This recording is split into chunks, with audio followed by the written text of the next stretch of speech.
Sa balitang sports, kung dinomina ng Western Visayas ang unang 2 araw ng athletics competition sa palarong pambansa, nakabawi naman ang National Capital Region ngayon.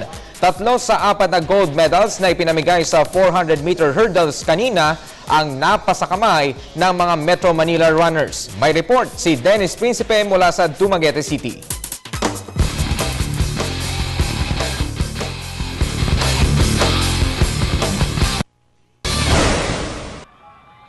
Matapos pakainin ng alikabok ng Western Visayas sa unang 2 araw, rumadsada ang National Capital Region sa Day 3 ng athletics competition ng kasalukuyang palarong pambansa dito sa Dumaguete City. 3 sa 4 na gold medals at stake ang agad na itinakbo ng NCR runners sa 400-meter hurdles na ginanap sa Governor Mariano Perdices Memorial Complex.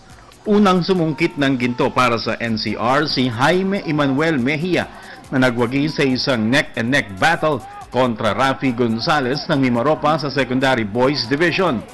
Nanalo si Mejia sa oras ng 55.3 seconds habang segundo si Gonzalez sa dikit na 55.6 seconds.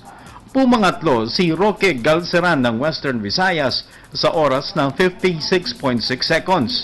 Si National Team mainstay Patrick Unso ang kasalukuyan ng record sa oras na 54.1 seconds.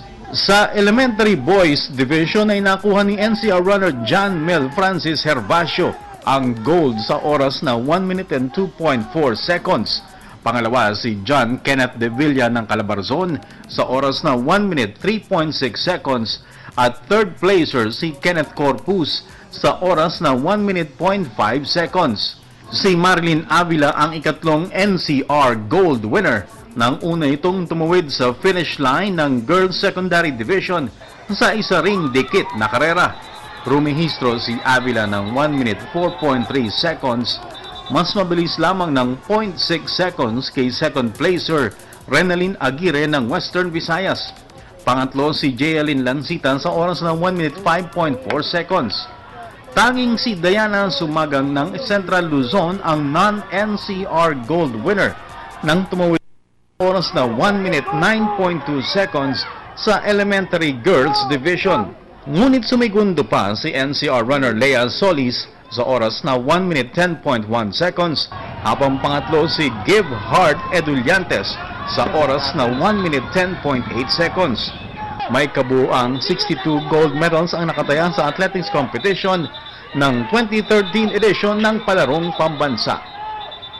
Para sa PTV Sports, Dennis Principe, Telebisyon ng Bayan.